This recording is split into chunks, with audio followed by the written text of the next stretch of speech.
it's important to know that like you think that the generation before ruined you, right? You want to blame all this stuff on your parents because they just don't understand.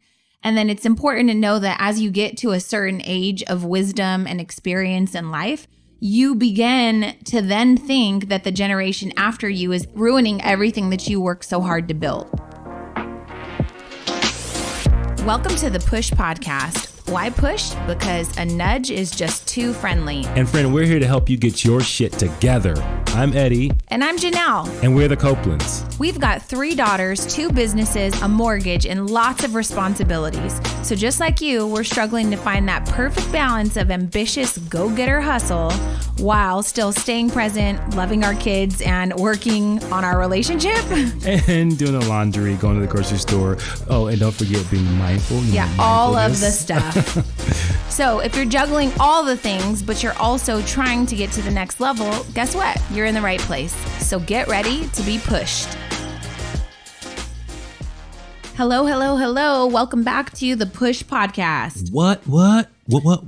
This Welcome is back. Episode number 19, and today's episode is going to be a lot of fun. It's titled, Why Age Really Does Matter, Understanding the 5 Living Generations. Dang. 5 living generations? 5. That's crazy. Yeah, so we're going to break them down for you and tell you why this matters. I mean, this matters for a lot of reasons, but we want to make sure that as you're moving about your life and interacting with people that may not be in your age bracket, that may not have your same beliefs, that may not have been raised historically like you, we want to make sure you're being nice people.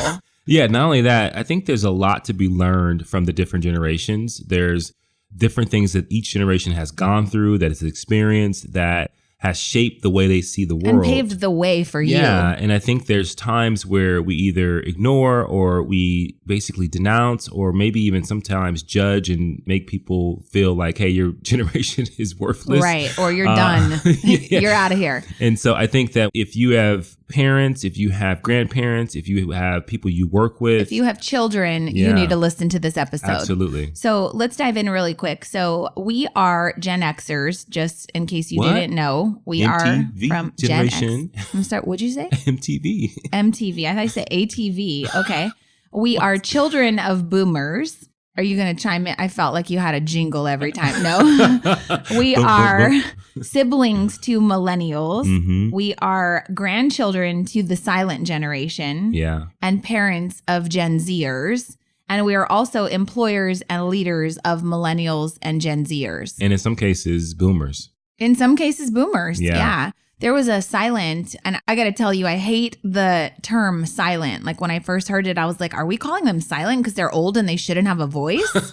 And that's not the truth. The truth is they're considered the silent generation because that was the generation that was taught that children should be seen and not heard. Right. When I heard that, I was like mind blown. That's totally true, right? So Absolutely. if you have like an older grandparent that's in the silent generation, they're looking at your badass kids like, oh my God, you don't know how to take care of children. And if that's you with the badass kids, then you're probably a Gen Zer or a millennial.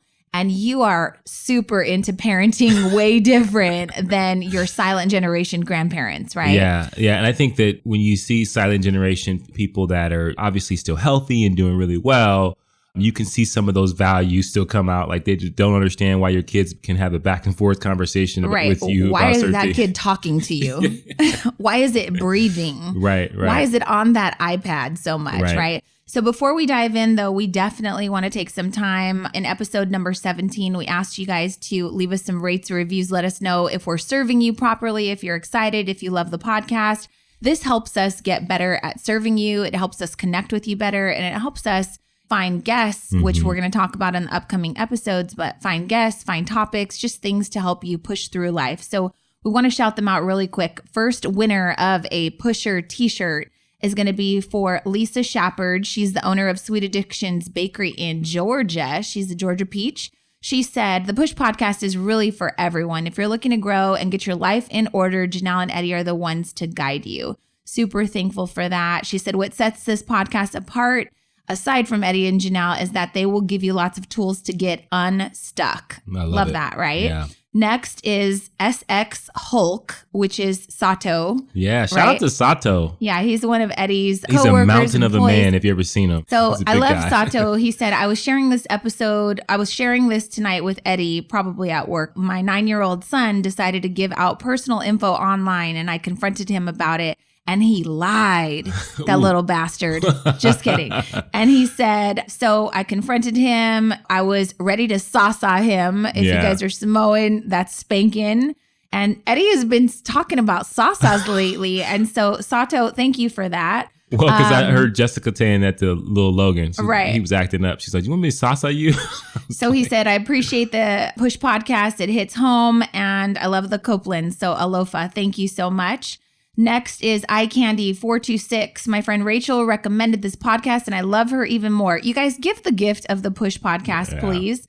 So thank you so much for your rating and review. Your story is unfolding beautifully, and it's truly inspiring. Keep on pushing me. I'm ready to go where I didn't think I could go. Love that. Absolutely. And then we have Alman Disiak. Hey, Eddie and Janelle, great timely episode for me and confirmation that I need to continue to work on being more aware of how I communicate with others. Well, let me tell you something, friend. This episode is for you because we're going to dive into some really good communication skills. And I think when we uncover why each generation was brought up the way that they were, it will help you understand why they've developed some of the thought processes, some of the perspectives that they have. And hopefully it will give you a greater respect and understanding for interacting with these people on a daily basis, right? Yeah, for sure. So how did this come to us? Number one, I was getting my tires done recently. I had them before all. you start, just really quick, Okay. For those are our winners. Make sure you DM us on the push_podcast on Instagram. On Instagram, yep. And give us your shirt size and we'll get you that shirt. Yep, Sorry. we'll get it Wanted set make out sure. to you. Thank you. So I went to a tire place locally, which I love. I'm debating right now on whether to shout them out because I became friends with the owner.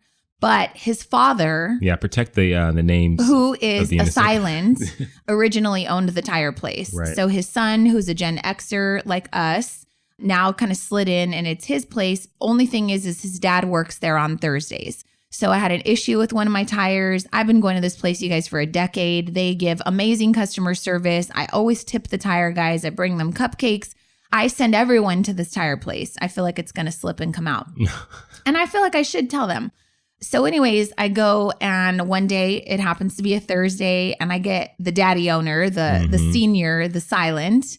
And he's lucky that I study other generations because he was very condescending with me. Yeah. He was very snappy with me. He was definitely belittling me as a woman. Mm-hmm. He was exaggerating what I was telling him. And I was like, oh, this guy's so lucky that I understand why he's treating me like this. Not only that, but in the context that he has owned a auto repair or tire shop. Right. Like that's kind of in a male dominant industry. So just and I think add back to in the that. day, Yeah. you know, the wives would send their husband to go take care of stuff like that. Right. Because you want to chat with the guy at the tire shop. And, you know, the husband does that Right. on a Saturday. Well, sorry to tell you, sir, it's 2020 and I'm an independent woman. And so I took my car, told him the little bit that I knew about what was happening with my tire. And he just was really rude. Right. And so I was like looking up into the sky, like, is this really happening?